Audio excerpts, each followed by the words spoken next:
Oh, there's Miles. How's it Assistant going? coach of the Timbers. Good to see you, Miles.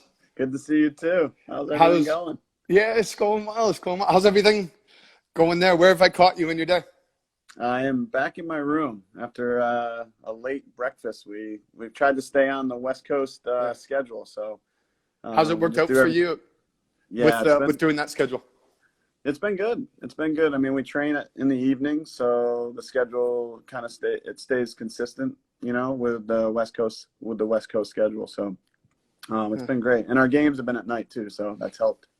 Do you find that that's made a difference? I know a lot of people have been talking about the games in the morning compared to the quality at night, and I think the consensus is the games have been much more enjoyable to watch, anyways, at night. Yeah, it's a little warm in the mornings, and the water on the field dries up pretty quickly, so the Right. games tend to be a little bit slower. But luckily for us, we didn't have any morning matches. Yeah. Yeah. For you overall, it's been I think a month to today since you've been in the bubble. Has it gone by quickly? Has it gone by slowly? How's the overall experience been? Yeah, you try not to think of it as a long period of time. You just kind of every day take it one day at a time, and it's been good because I think preparation for coming into the bubble was we did all the right things. So when we got here, it was a more of a smooth transition for us.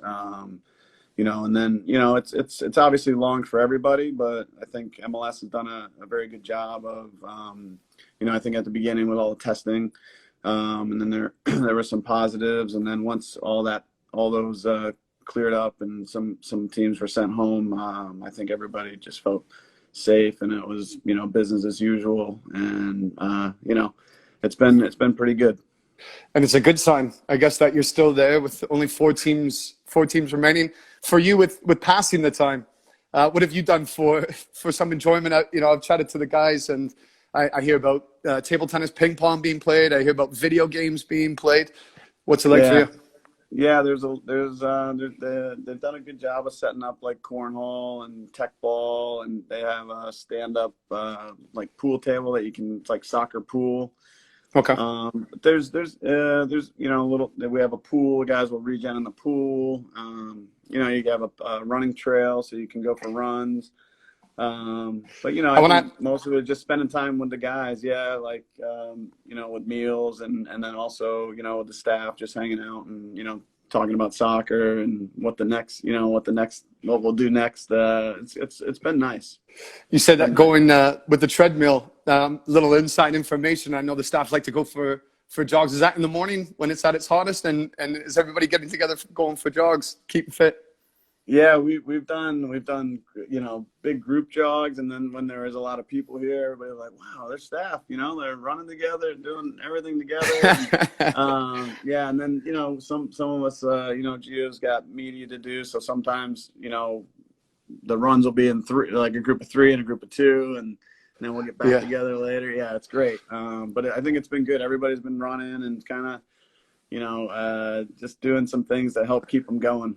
Who keeps the pace in the staff jogs? Who's the one dragging everybody along? No, I think everybody runs together, at the same pace. I mean, I think some people could push it a little more, but everybody kind of wants to push each other to get the run in because it's hot, Yeah. So it's not like Yeah. we're going to break any records right now. You're saying you run into some others from other teams, and when you look at it, the amount of teammates or players that you played against, teammates Peter Vermees, Mike Schober for LAFC assistant coach Tab Ramos, of course, and then Yeah, there's guys you played against: Chris Armas, Greg Vanny, Oscar yeah, Pereira, Jim Curtin. Of course, what's it like yeah. when you come up against these guys and 25 years MLS, the anniversary? What's that like? Yeah, it's. I mean, it's amazing to see how many people from the first few years of the league that are involved, and like just to reconnect with them, every once in a while, like through the lobby on the way to the meal rooms, and just to see how everybody's families are doing, what the kids are doing. Yeah. But then to compete against them is fun. That's the best part. Um, Is you there never any want to send, banter back and forth? Or, I know the recent Real was no, talking because about banter with French yeah, players and that, but not so yeah, much no. You're talking about guys' livelihoods too, so you don't for want to sure. banter too much. But there's some we talk about some old stories together, playing together, some funny things, and then you move on. But yeah, it's good seeing everybody for sure.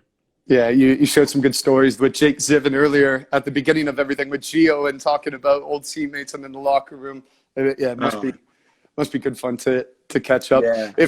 If we look at, must be good fun to go back a quick turnaround to these games and to go back and to dissect these matches. And if we get into a little bit of soccer talk from the matches, what was your overall takeaway from New York City FC, and how pleased were you with the guys' performances and the way things worked out, the way you handled them, and then substitution patterns worked out quite well? Andy Polo and Valeri with a great goal. Yeah, I think, every game has posed its different challenges, but I feel like the New York City game was our most complete game as a team, and so it was a good time for it. I think they posed a lot of different challenges with their press in the first 20 minutes or so. And Gio was really thorough about going through that with the team and on the scouting report that we wanted to be a little more direct at that time. And, we almost caught him a couple times. Unfortunate to get the penalty kick against us. I think it was kind of soft, but I agreed with that. Yeah.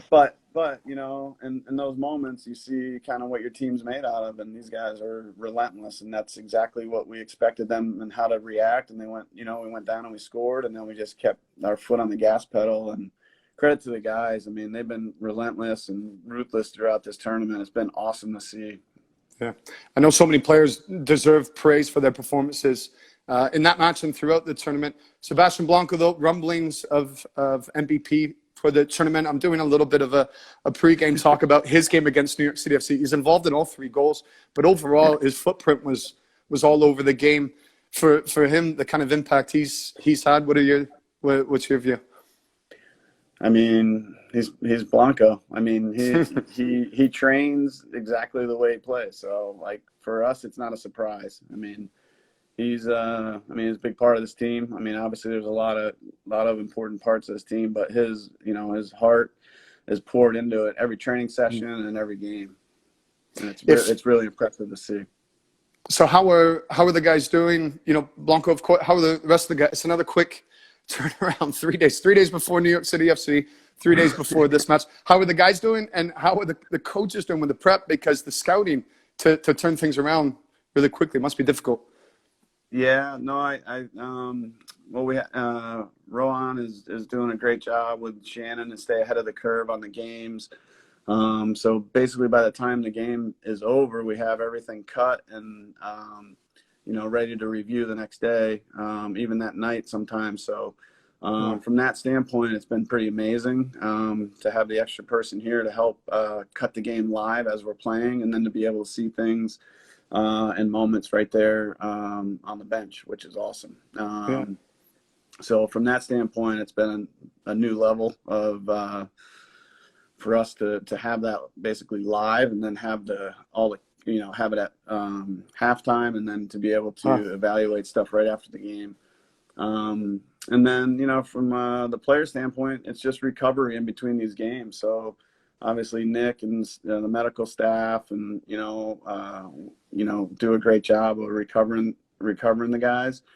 And then there's a small group that you have to train a little more intensely, and they've been fantastic. The attitude of the guys, I mean, 30 days or 31 days, whatever it's been, to have that same attitude and everybody together has been fantastic. Like it's amazing to see. Yeah, it certainly looks that way. That's interesting. Just to go back with how you're cutting video, I know at Providence Park you're able to do it because the facilities are there, but you're actually cutting footage, game tape, while the game is going on to show the players at halftime and at full time. Yeah, even during the water breaks, Wow. So it's great. I mean, it's such an advantage to have that on the sidelines, to be able to actually show them exactly what you mean, and run the clip just for that brief 10 seconds, and they're like, "Yep, I got it." And so that part's been amazing. So when you cut tape, when you look at Philadelphia Union, you play tomorrow night, Jim Curtin.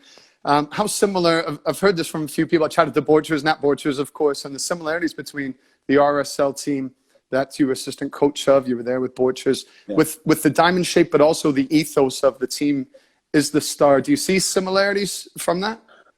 Yeah, I do. You know, obviously the way they're playing and the fluidity, you know, Brendan Aronson brings that mobility up top that we had Javier Morales.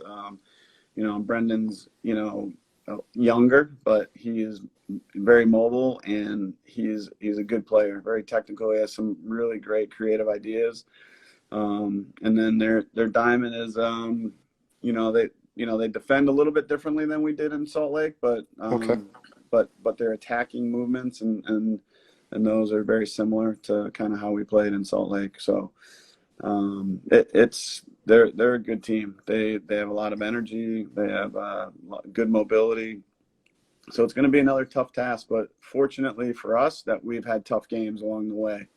Yeah. So and like we were talking about before, every game brings new challenges. And this is just another challenge, and it's good to have those too, because from a motivation standpoint for the players, they see it and they'll be ready. I'll let you in on this finally, and I'll use one of the fans' questions too. They're asking, I want to hear about the staff games. Is Memo playing up front in the staff games? Is what was asked by a fan as we were chatting away. The most important match, I guess we leave it to last to talk about.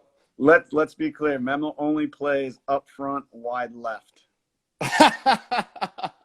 There's no defending in his game. All right, he's a wing back that only goes up on the wing. Left foot is an absolute weapon.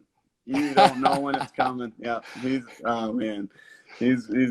The staff games have been pretty good. We've had. You've been nice enough to invite the broadcasting crew a part of it. Have you kept the same team the entire time? Have you switched up every time? And are you playing every day? Charles Burdick is in charge of making the teams. Yeah. And so I think it's based on player ranking in his mind over a period of time. Charles Burdick, of course, part of the sports science team with you Charles guys. He's always number one in his mind. Like he's always the first pick. He's the first pick, and then it's probably like Carlos. So he puts himself as a second best next to Carlos. Oh, that's good. It's awesome. We joke around a lot about that stuff, but it's good. The staff games have been good. You know, I mean, obviously, it's you've been a part of them, so they're fun. They're tons of fun. It's been a pleasant surprise. He's getting better. PR man, Kevin.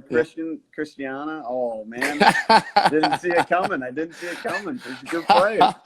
I think he's in the room with you there, so you're helping him out a little bit. He must be smiling ear to ear right now. Yeah. Oh man, that's funny.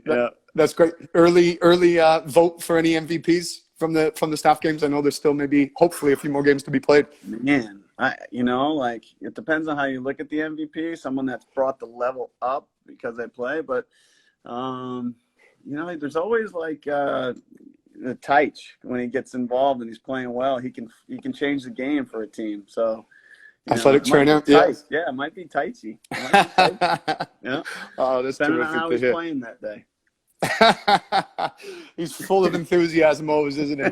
Oh, yeah. It's great. Yeah, that's great to hear. Listen, Miles, I appreciate the time. I appreciate giving us the behind-the-scenes insight into the bubble. And, of course, all the best against the Union tomorrow evening. Look forward to catching up with you, hopefully, in about 10 days' time. Yes, it'll be great. Yeah. All right. See you soon. Thanks everybody, for joining. joining. Take care, Miles.